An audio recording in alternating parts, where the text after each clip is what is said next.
Hey friends, Chubby Meeple here, back with another thorough walkthrough and a review for you to help just, again, continue helping you weigh those gaming decisions. Today, we're going to take a look at Quartz. That's a little game designed by Sergio Halaban and Andre Zatz and published by Passport Game Studios. Let's go to the table, see how it plays. We'll come back here and I'll tell you what I think. Setup for Quartz is very simple. You're going to take the game board, place it in the middle of the table, and place your round marker on day 1. Essentially, you're going to play through 5 days.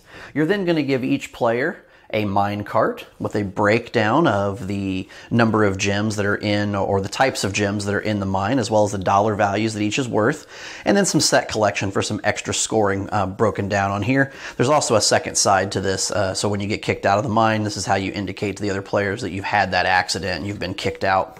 Each player will also be given a reference card. This gives a breakdown of the number of gems, a number of each type of gem that's in the mine, as well as a reminder of your 3 you get to choose from one of 3 actions every time you have a turn. The back of this card also contains a treasure chest. This allows you to store gems for scoring in future rounds to kind of bump scoring up for you there. You will then also deal players 5 cards. Each player will be dealt 5 cards. These are your action cards to add a little bit of take that to the game. We'll discuss that a little bit further. Once you've distributed the mine cart, the player reference cards, and the take that or action cards to each player, you'll then deal out a number of cards on the player board equal to the number of players. In this case, I have a 3-player game set up, so there are only 2 cards out here. We have a card with no money on it, a card with $1. If I had a 4-player game, I would have a 3rd card out here with $2 on it. A 5th player would add a 4th card with $3 on top of that card, and these cards will actually be taken as you choose to leave the mine. You'll get cards there, kind of what they refer to as a bravery bonus. You'll also separate out your 1s, 5s, 10s, and 50s in terms of your dollars, and leave those in separate piles near the board where players can reach. And then you have your mine, or your bag of gems, and this is where you'll actually be mining the gems from. So a lot of different types of gems will come out of this bag. So that's the setup of Quartz. How does the game play? Let's take a look. On their turn, a player has 3 actions to choose from, and they will select one of those 3 actions. The first action is to just mine a crystal. Very simple. You take your mine or the bag, you reach your hand into the bag, and you mine a crystal and hope to get one of the valuable crystals, which I just did here. That then goes on top of my mine cart to simulate that it's been mined. I then pass the mine to the player to my left. They do the same thing. They can mine a gem, or they can do one of the other 2 actions. That's the first action that you can take. You only get to take 1 action each turn. The second action that you have access to is to play an action card from your hand. And these are your take that a little bit. These are cards that will allow you to pass the unvaluable gems, these obsidian gems. You can pass those to other players.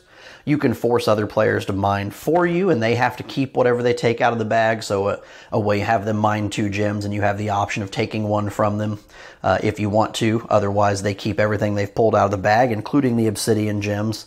You have cards that makes opponents randomly return valuable crystals back to the bag. You have cards that allow you to steal crystals from your opponent's mine carts. And of course, you have that defense in there as well. So for example, this is a defense card that says instead of being stolen from, you get to steal from the thief. So some cool little defense cards that you have as well. Now, you only have these 4 action cards that get dealt out at the beginning of the game.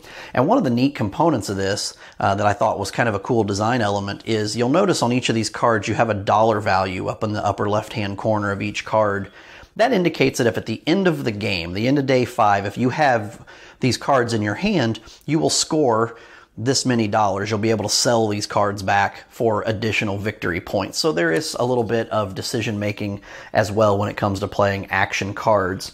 You'll play the cards you're dealt 5 at the start of the game. You'll play them as your turn goes around. And the only way to get these cards back up is to get them from the bravery bonus from the middle of the track, or at the end of each round, each player is dealt 1 additional card at the start of each new day that you play, or the new round, if you will. The third action that you can take is to choose to leave the mine. So we're just going to throw up, for example, here, I'm just going to throw some gems in my cart. So this is the mining that I've done.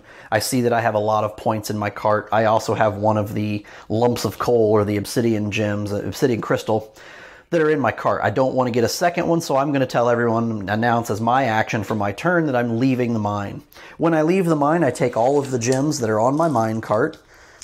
I flip my mine cart over, put my gems back on top. This indicates that I'm no longer in the mine. I also will take the first card that's furthest to the left and add this to my hand. So in this case, this is choose an opponent who must mine 2 crystals. I can take one, but my opponent must keep the rest. This now gets added to my hand of cards to be played in later rounds. And I now will score the gems that are left in my cart at the end of the day once the other players are done. And so play will progress around the table until all but one player has left the mine. You will then score your gems, put them all back in the bag, advance your day marker to the second day or to the next day, and replenish the cards in the center of the table, and just do it all over again. You play 5 days or 5 rounds, and at the end of day 5, whoever has amassed the most money is declared the winner. Now, I want to do a little bit of a breakdown of the scoring and how scoring works at the end of the day. On your mine cart, you see the 6 types of crystals that are in the mine that can be found: quartz, amethyst, emerald, sapphire, ruby, and amber. Of course, the more valuable gem down here, the amber, there are only 2 of those in the bag. Your quartz, there are 15 of those. So the more valuable, the less likely you are to find it. Makes sense. But at the end of the day, you're going to score the specified dollar amount for each gem of each type that you have. So if you have 2 amethyst, you're going to score $4 for those 2 amethyst crystals. There is also a little bit of a set collection mechanic here that helps kind of push you further into the gem or into the mine to continue mining crystals. If you have 3 of any one type of gem, you get to double the value of any other gem. So for example, if I had 3 of these quartz gems, I get $3 for having them, but then I could double the value of another gem. So for example, I could make the emerald worth $6 for the end of that day. If I have 4 of any one crystal, I get to double the value of 2 other types of gems. So if I have 4 of the quartz, I still get my $4 for the 4 quartz, but then I could double the emerald and the sapphire. So now emerald's worth $6, sapphire is now worth $8 for that. If I have 1 of each of 5 of the 6 different types, in addition to any other scoring that I received, I will also receive an $8 extra, kind of a bonus. And if I get 1 of each type of gem, there's 6 types, if I have 1 of each, in addition to all of my scoring, I get $12 extra for the end of that day. Right, so that's Quartz. One of the things I like the most about Quartz is it's a great little family game. So it plays well with kids. The rules are very easy to pick up and learn. It's got a good flow through it. Thematically, it's not inappropriate for young kids. So I really do like that aspect of it. But on the flip side of that, I've also played this with full adult gaming groups who've really enjoyed it as well. So it works well with both sides of the coin. Now, of course, plays in about 45 minutes, maybe an hour, so it is a little more of a filler game than it will be a staple of game night, but it certainly fits that mold well. Component quality, what you saw in the video, the very fantastic components. The cards have a nice weight to them. The player mine carts, as well as the central bravery track in the middle of the board. Good weight, good solid construction there. And then, of course, the gems, the crystals that are in the mine themselves. I really like how they've taken the aspect and taken really good care to not make it so you can feel around. My main concern when I first got the game out and was looking through the crystals themselves was that I noticed, when you're looking at them, the black obsidian crystals look like they have a sleeker feel to them than the shimmering valuable crystals that you can find in the bag. And I was afraid that when I'd put them in the bag, you could feel around and be able to tell which ones the black obsidian crystals were just by feel. That is not the case. They took great care in ensuring that there's no way you can tell just by feel what kind of crystal you have in your hand. I was really, that one concern I had abated. Component quality wise, if I do have one minor gripe, it is on those action cards themselves. And it's a minor gripe for me, could be major for other folks, but that is, if you take a look at these cards, your action cards versus your defense cards are a little bit darker of a purple color, whereas the action cards are kind of a dark blue. For folks that have trouble with color blindness, especially with shades, these cards are kind of hard to tell apart color-wise. So you really have to pay attention to the text on the cards to know whether it's a defense card or whether it's an attack card that can be played against an opponent. Rules are easy to pick up on and play. Like I said, just the whole push your luck mechanic, coupled with the set collection and the take that component provided by the cards, really provides a unique game experience. Had some great experiences of pushing farther and having those victory of, I pulled the one crystal I needed to double up some points and score big. And then I've seen the other side of the coin too, keep pushing, trying to get that one crystal that you need, pull that black obsidian, and you throw away 20-some points at the end of the day. So it's a fantastic game. I highly recommend it. It's fairly inexpensive. You can grab it, I know online carries it. I grabbed my copy. I pre-ordered it through Cool Stuff, but I know a lot of the local game stores have it as well, in stock and retail. Fairly easy to find as well. Definitely pick up Quartz if you can, if you get the chance. Play it with friends, play it with family.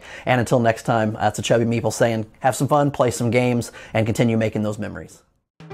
Thanks so much for watching the Dice Tower videos. Find more great videos and reviews, as well as our top-rated audio podcast at Dicetower.com. You can also find other great shows at DicetowerNetwork.com. I'm Eric Summerer, and you've been watching The Dice Tower. The Dice Tower is sponsored by Cool Stuff Inc., where you can find great games for great prices. Cool Stuff, in stock.